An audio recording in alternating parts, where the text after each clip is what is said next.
geçmiş olsun. Allah beterinden muhafaza etsin. Gördüğünüz gibi işte depremde işte çatlaklar var. İşte gördüğünüz gibi orası da bir çatlak var. İşte şurada bayağı büyük bir çatlak var. Evet.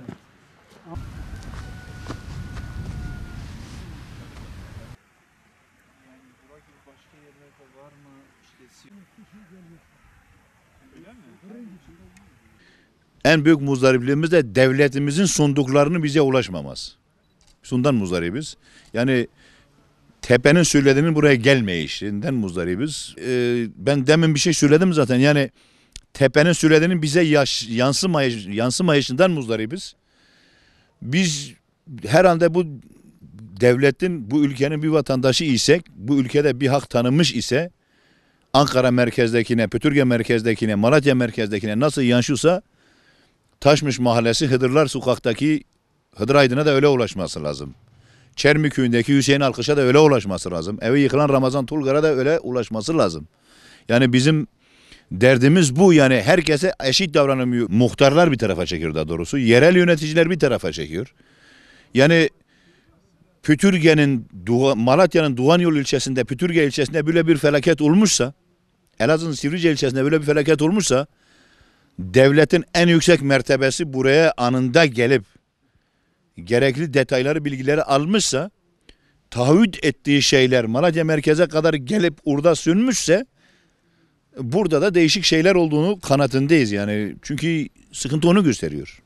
Bizim 11 tane meclis üyemiz var, belediye başkanımız var, ilçe başkanımız var, il başkanımız var, milletvekilimiz var.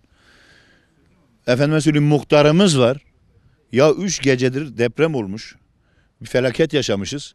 Birisi bizi aramadı, evimize gelmedi. Ya öldünüz mü, yıkıldınız mı, evin altında mısınız, enkazda mısınız, dışarıda mısınız diye soranımız yok. Yani biz karşımızda muhatap bulamıyoruz. Benim zoruma giden şu, koskoca Tayyip Erdoğan Ankara'dan Doğanyol'a geliyorsa, benim muhtarım da 2 blok ileriden buraya gelmeliydi. Gelebilmeliydi. Benim belediye başkanım 50 kilometreden buraya gelebilmeliydi. Biz bu tür şeylerden muzdaribiz şu anda. Selam. Çok geçmiş olsun. Sağ ol, Allah razı olsun. Allah beterinden hoş geldin. Çok geçmiş olsun. Çok geçmiş olsun. Size geçmiş olsun. Allah beterinden muhafaza etsin. Nasılsın Selin? Vaziyet böyle.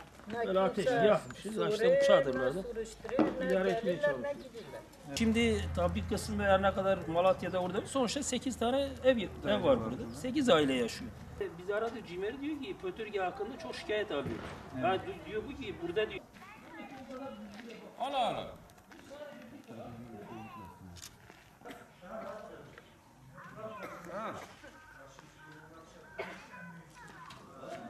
Onun fotoğrafını çekiyorlar.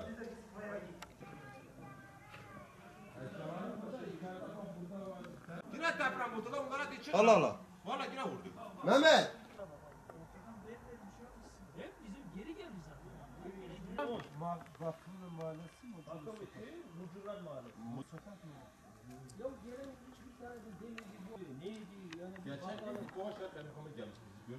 Evimiz işte bu deprem dolayısıyla bu hale geldi. Ben İstanbul'da duruyorum. Bu deprem dolayısıyla ben de geldim kardeşlerimin yanına yardım ediyoruz. Ancak kendi imkanlarımızla geldik, kardeşlerim zaten o telaşta her biri yani bir acayip olmuş. Yani artık yani şey yapamıyor, psikolojileri bozulmuş.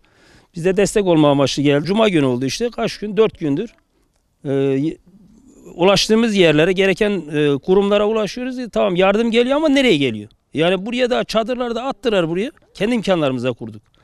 Geliyor diyorlar ama nereye geliyor? Direkt Doğanyol'a mı gidiyor? Artık nereye? Orada da dağıtılıyor mu? O da şüpheli. Yani bildiğimiz yani üst kademeler, üst şeyleri arıyoruz. Gereken yerleri arıyoruz. Tamam diyor ki geliyor. Geliyor da nereye geliyor? Kimseyi gördüm ya, biri gelip demiyor ki arkadaşlar siz burada yaşıyorsunuz. Bu ne oldu? Öldünüz mü? Kaldınız mı? Evin hali işte böyle. Yani hiçbiri gelmiyor. Bir kaymakam gelir, bir belediye mülki amiri, hiç kimse yok piyasada. Ha nerede buranın kaymakam? Hani nerede belediye başkanı? Yani burada bu 4 katlı binada 8 tane aile yaşıyor. Bu binanın hali meydanda işte. Kimseyi gördüğümüz yok yani. Cumhurbaşkanımız Ankara'dan geliyor buraya. Burada 5 kilometrelik yolda belediye başkanıyla kaymakam gelmiyor köylere. Yani bir insan sonuçta bu köyün insanıyız ya. Ya yetkililere çağrımız yani biri sesimizi duysun yani gelsin desin ki burada da bu vatandaşımız yaşıyor burada. Biz yemek istemiyoruz. Yani para da istemiyoruz. Sadece gelsin evimizi görsünler.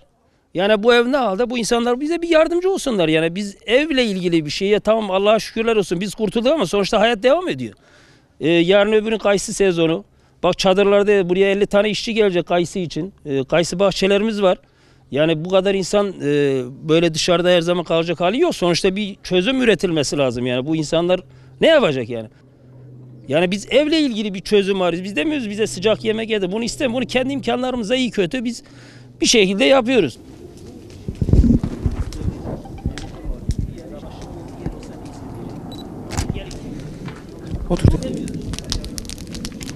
Biz şimdi onları da kötülemeyelim ama yani bu da devletin ayıbı yani. Gerçek halk kademi. 4 katlı ev, 8 kişi, 8 ev içinde oturur. Biraz İstanbul'da yazın gelecekler.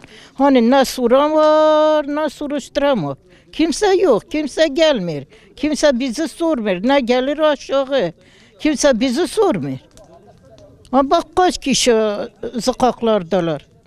Ateşin yanındalar. Kendi gözünle gördük. Ne isterik işte gelsinler, baksınlar. Bu çoluk çocuk ne olacak? Ufak çocuklar var. Kadınlar var. Yazık günahtır, böyle olmaz. Bugünkü ziyaretlerimiz ve yerinde tespitlerimiz çerçevesinde arkadaşlarımızla Doğan Yol'da, Pötürge Yol ayrımında Çermik bölgesinde ve şu an bulunduğumuz Bakımlı mahallesinde, Koldere Köyü Bakımlı mahallesinde koordinasyon eksikliklerini gördük. Yetkililerin bu konuda yardımların gelmesi konusunda eksiklik yok. Lakin yardımların doğru dağıtılması noktasında bir takım koordinasyon eksiklikleri var. Ki en son olarak geldiğimiz burada Mehmet Beygil'in evinde 4 katlı bina kullanılamaz halde. Bina arkaya doğru kaymış durumda ve 4 gündür 5 gündür yetkililerden gelip kendileriyle görüşüp bilgi alan kimse yok. Bu insanlar zorla 3 tane çadır alabilmişler. Şu an burada 8 tane daire var. Şu an aktif olarak kullanılan 4 daire var. Ama bundan birkaç ay sonra kayısı zamanı başladığında bu dairelerin hepsi doluyor. Ve dışarıdan işçileri geliyor. Onun için şu an ciddi bir mağduriyetleri var bu ailenin. Biz de ziyaret ediyoruz. Haberini aldık geldik. Arkadaşlarımızın, kardeşlerimizin yanına mağduriyetlerini dile getirme konusunda elimizden geleni yapmaya çalışıyoruz. İnşallah yetkililer bu vasıtayla bizim vesilemizle de buradaki eksikliklerini görürler. Buradaki kardeşlerimize yardımcı olmak için ellerinden geleni ivedilikle yaparlar.